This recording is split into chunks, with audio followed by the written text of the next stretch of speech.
প্রহরে দুপুর বেলা আমাকেই ডাকো। আল্লাহ বলে, বান্দা শুধু আমাকেই ভাবো, আমাকেই ডাকো, আমার সাথেই সম্পর্ক গড়ো। কাজেই মুসলমান, আপনার যে সন্তান ফজরের নামাজের সেজদা কপালে জোটে না, আমি বললাম, আমার নাম আনিসুর রহমান, আমি চ্যালেঞ্জ করলাম, আপনার যেই ছেলে ফজরের নামাজ পড়ে না, মেয়ে ফজরের নামাজ পড়ে না, এ ভদ্র না, ভদ্র নয়, ভদ্র নয়, অসভ্য, অসভ্য, অসভ্য। তুমি যদি সাহস থাকে তো তুমি প্রতিবাদ করো, তুমি যুক্তি দাও, আমি বসুন্ধর কারণে তুমি বলো। সেজদা বিহীন কোন মুসলমান ইমানদারের ছেলে, মেয়ে, বিবি যার কপালে সেজদা নাই, সে শিক্ষিত হয় নাই, সে সভ্য হয় নাই, সে ভদ্র হয় নাই। আল্লাহ কোরআনে বলছে, ইবলিসকে, ইবলিস তুই সেজদা করলি না, অহংকার করেছিস, তুই বের হ আমার থেকে। যেন যে সেজদা করে না সে অহংকারী, আর অহংকারীকে ভদ্র বলে না। কথা বলেন না কেন? অহংকারীকে কি বলে না? ভদ্র বলে না। নাই তো বলেন আপনি পৃথিবীর কোন ডিকশনারিতে আছে কথা যে অহংকারীকে সভ্য বলে, অহংকারীকে ভদ্র বলে? আল্লাহ তো কোরআনে বলছে সেজদা না করা এটা অহংকার। এটা কি বলেন না? তাইলে অহংকারী কি ভদ্র হয়? অহংকারী কি সভ্য হয়? অর্থাৎ ছেলেকে ভদ্র বানান, ছেলেকে সভ্য বানান। পড়েন আপনি, কোনো সমস্যা নাই, বাংলা পড়েন, অঙ্ক পড়েন, ইংরেজি পড়েন, পদার্থ পড়েন, জীববিজ্ঞান পড়েন, হিমালয় পর্বত পুরাটা পয়রা বাইতে পড়েন, কোনো মানা নাই।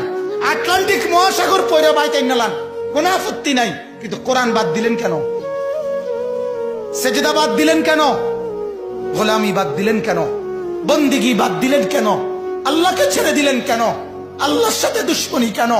যে ছেলেটা সারাদিন একটা ওয়াক্ত নামাজ পড়ে না, যে বিবি একটা ওয়াক্ত নামাজ পড়ে না, যে মেয়েটা পর্দা করে না, তারে জিজ্ঞাসা করেন না যে মা সবার সাথে সম্পর্ক বজায় রাখো, মালিকের সাথে কেন দুশ্মনী? আল্লাহর লগে কি নারাজি হইলা? আল্লাহর সাথে কি দুশ্মনী? আল্লাহর লগে কেন রাগ করলা?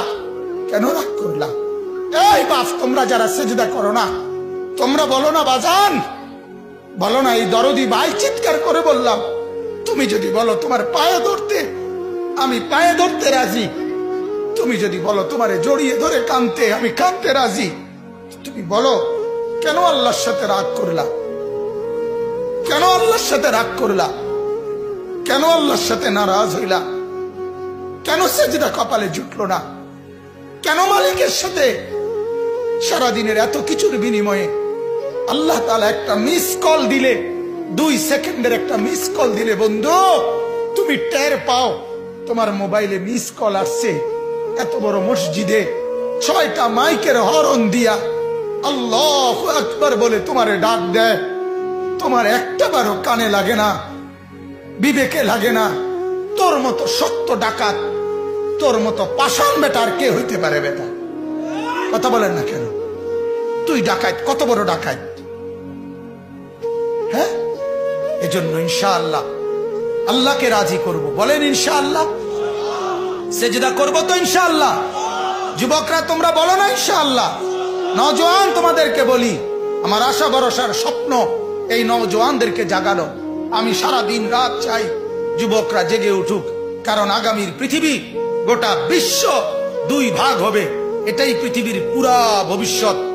এক ভাগ পুরাপুরি দাজ্জালের অনুসারী কাফের, আরেক ভাগ মাহাদির অনুসারী ইমানদার।